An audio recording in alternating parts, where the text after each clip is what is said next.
We got a guest joining us in the studio, and James is doing a little bit of a video and some pictures and stuff as well. We have a couple different guests in the studio today, one of the human variety and one of the canine variety. So joining me in the studio is Officer Jay from the Wellston Police Department. How you doing, sir? I'm doing great. How you doing? Doing great. So you have got, go ahead and just pull that mic over close to your face there. So you have got the debut, if you will, of our good friend Blue here today. So I do. Tell us about Blue. So Blue is a police therapy dog, and he's been with us for the last couple months. Brand new. You don't see him a lot. We know about therapy dogs, of course, but as far as the police therapy dog, so he's a second responder, and I'm a school resource officer, so he is actually in school with me every day. Awesome. And so he's interacting with the kids, the staff, administration, and it is amazing. So tell us a little bit. It's obviously people are aware of police dogs and the canine animals that are first responders when they go in and help with, drug busts and finding people and all those kind of things.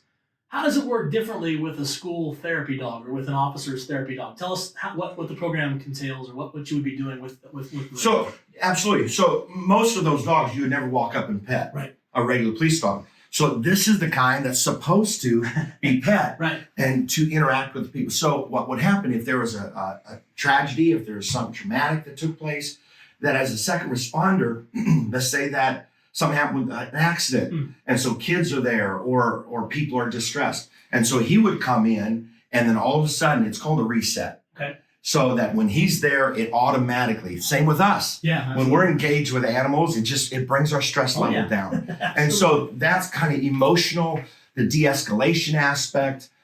That's kind of where he thrives, is just chilling everybody down. And so now how long, Blue's still in training, how long have you had him? Just for a couple months now, I believe. Yeah. We got him in October. So he's been in school with me, kind of socializing, introducing him to that since December, and we're just amping it up. He's been with the teachers, staff, administration, the buildings, facilities, that kind of stuff, and we're getting ready to launch some assemblies in Wellston City Schools that the kids, they've all seen him, but given them, there's 5 rules and this and that. Absolutely.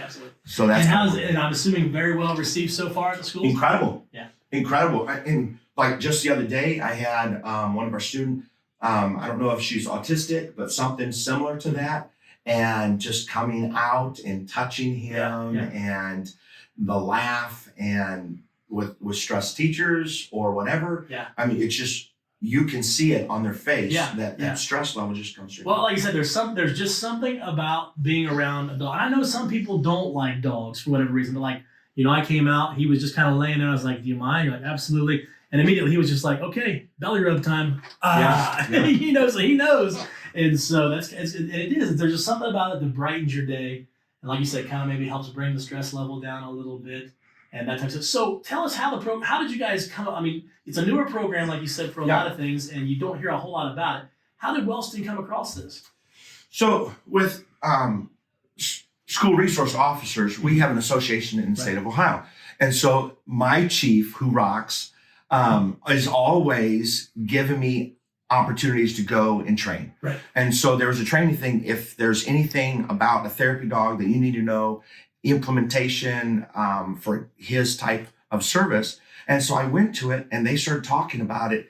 And I went trying to think there has to be at least a negative. Right. I mean, there has to be.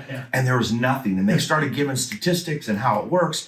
And so that's kind of how we got it in. And when we came and went to Mr. Hudson and said, this is kind of what we're thinking. What do you think? He says, absolutely, for the kids, anything. Absolutely, yeah. And so then seeing him in action has been so incredible. So his training, you train a therapy dog when he's a year old. Yeah. So he's 8 months. Yeah. So they feel the master trainers are like, let's just get him socialized, familiar with that. And so he's been with me. He's ongoing every other week, Calm Companions.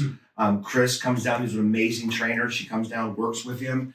And then we go up to Franklin County and their sheriff's office. Deputy Metz is a master trainer. And so then we train with them as well from the police side and also from just the obedience side. Awesome. getting things wrong. That's awesome. Well, thanks so much for stopping in this morning. Appreciate you, what you do at the school, and thank you for being involved in the resource officers are oftentimes underappreciated, but you guys do so much for the schools, and we appreciate it. And thanks for having Blue with us today, and thank you for what you're doing, and looking forward to continuing to network and learn a little bit more about the program. So thanks for stopping in this morning. Thank you very much. Appreciate it. That's Officer Jay from Wellston City Schools, and of course the Wellston Police Department, and Officer Blue. Thanks for stopping in this morning, guys. Lots more coming up on Mix 96 FM.